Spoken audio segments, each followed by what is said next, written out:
8歲離家出走，14歲行走江湖，同 14K Teddy 哥洪漢義一齊打江山，同新義安紀寶係生死兄弟，同門內鬥，血戰崩牙區施工馬交逢，陀地爭鋒，對轟和勝和超級大佬傻福。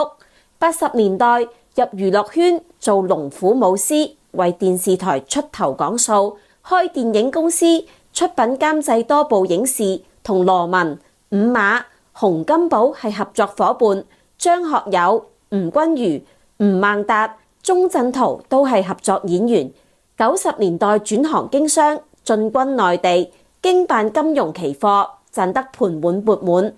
而後遭逢變故，北上少林旅行，了悟世事無常，歸依禪門淨地，幾經考驗，道心越堅。昔日江湖猛人化身慈祥掃地僧，如今鬧市精舍清修，一道門檻隔開兩個天地。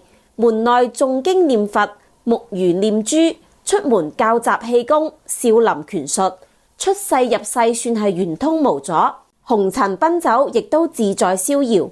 呢個人就係馬希晴，江湖花名細肥，佛門法號釋德熙。細肥祖籍潮州，52年出生於九龍黃大仙東頭村。同好多江湖大佬出身貧寒唔同，細肥父親擁有3條貨船，家境殷實。佢自細就想當一名警察，父親常年喺外面跑海運，18歲時先第一次同父親見面。細肥自細由母親帶大，兄弟姊妹眾多，母親亦管唔過嚟。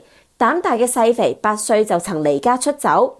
細肥天性好強，愛出頭，唔服輸。14歲跟住桀驁不馴嘅潮州公子哥洪漢義一齊拜入 14K 猛人大傻門下，以細肥之名行走江湖，熱血街頭，開片劈友係家常便飯。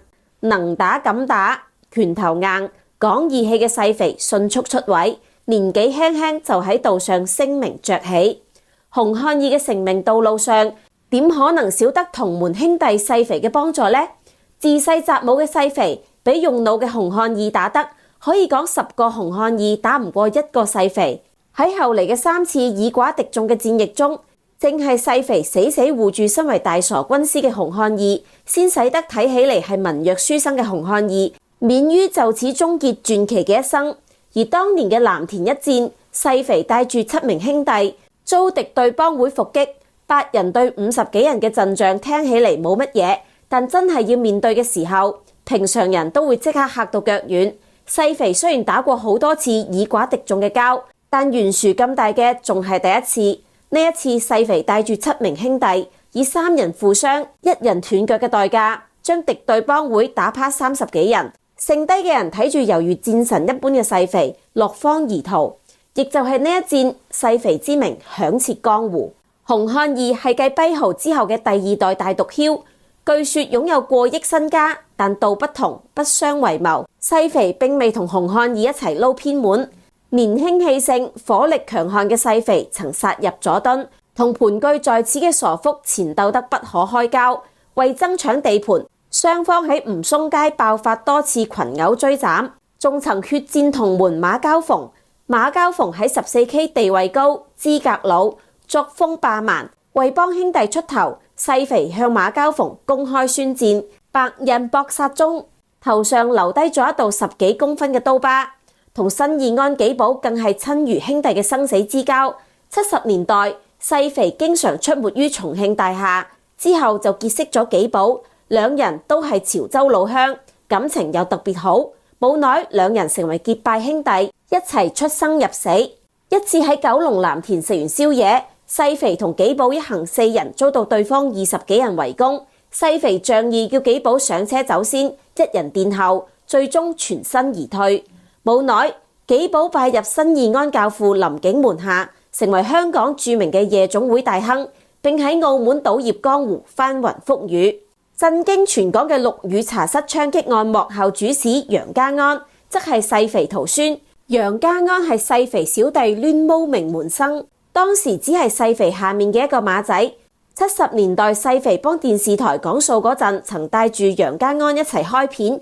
一次細肥中刀，楊家安二話不說，除低襯衫為細肥包住傷口，好有眼色。精明沒落、口才情商雙雙在線嘅楊家安，日後成為同林漢烈、羅兆輝齊名嘅香港地產三瓊嘅商界風雲人物。江湖歲月喺細肥身上留低唔少刀疤，所歷群交開片不可計數。細肥亦都因此而入獄2次，73年因藏槍被捕，75年搶當鋪坐監5年。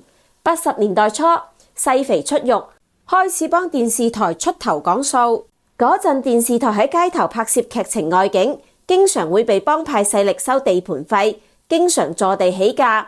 細肥手中有江湖關係，又有一班好打得嘅兄弟，早年仲喺邵氏做過場記，再加上功夫了得，於是就以演員嘅名義進入麗的電視台，一手做龍虎武師，一手幫電視台搞掂江湖糾紛。喺呢個過程中，同唔少電影圈明星大佬建立起唔錯嘅關係，包括洪金寶、曾志偉、劉德華、鄧光榮、何家勁等，並喺1986年參演咗多名影星出演嘅電影《最佳福星》。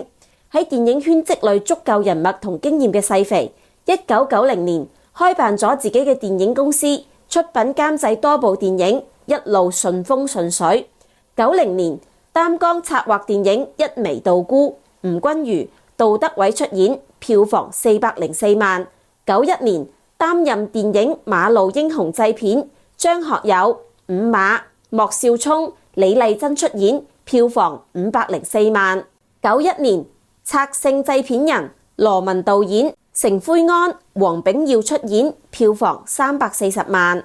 91年表哥我來也製片，監製吳孟達、鐘鎮濤、吳啟華出演，票房426萬。冇大明星，小製作依然取得出色嘅票房成績，為細肥帶嚟豐厚收入。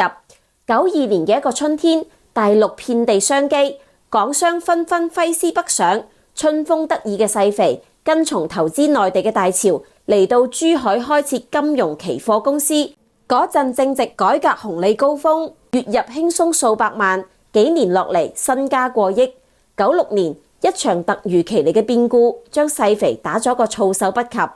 多年信任嘅兄弟竟然背住細肥，將細肥名下嘅公司股份轉走，然後反面將細肥掃地出門。半生支持自己走嚟嘅兄弟情誼，喺現實面前破裂得乾淨徹底。人生就如潮水，總有浮沉起落，世態亦都係咁，人情退潮，經常露出赤裸裸嘅利益爭奪，重情重義，有時反而成咗商業角鬥場嘅致命弱點。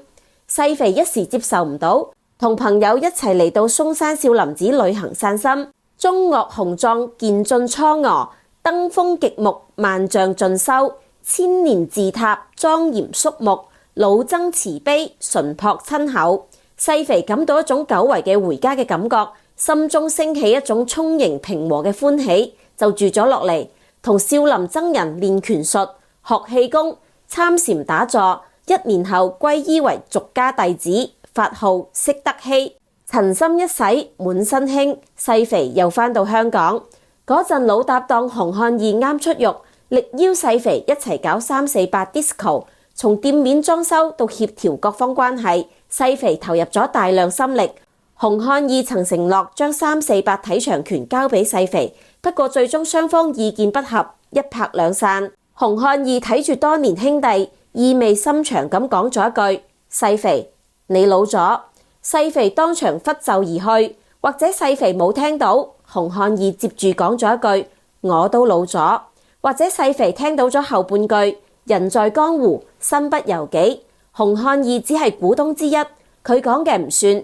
10幾歲就一齊喺街頭開片劈友嘅往事仍歷歷在目。幾十年嘅兄弟情誼，終究抵唔過擺喺眼前嘅糾紛。有時真係唔敢相信，究竟幾大嘅事令幾十年嘅兄弟情誼都黯然失色。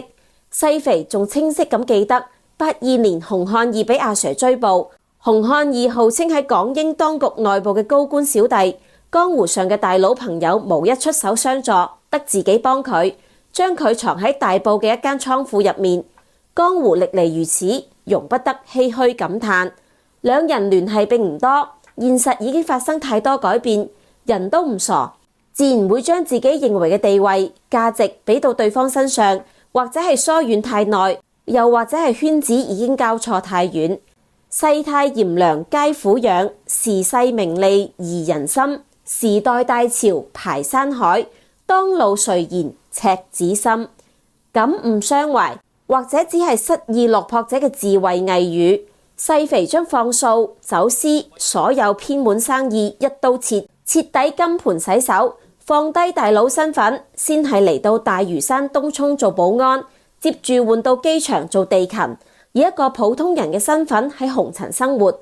15年，細肥牽頭成立香港少林武術協會，並被授予少林武術九段。而家細肥除咗到各地參加武術交流活動外，仲喺東涌教學生氣功同少林拳術，得閒嗰陣同相伴20幾年嘅老婆一齊喺東涌碼頭放狗散步，生活過得平靜而充實。細肥仲喺東涌辦咗一間精舍嚟學佛，進門出世佛號驚聲，出門入世大地紅塵，做起咗都市老維摩。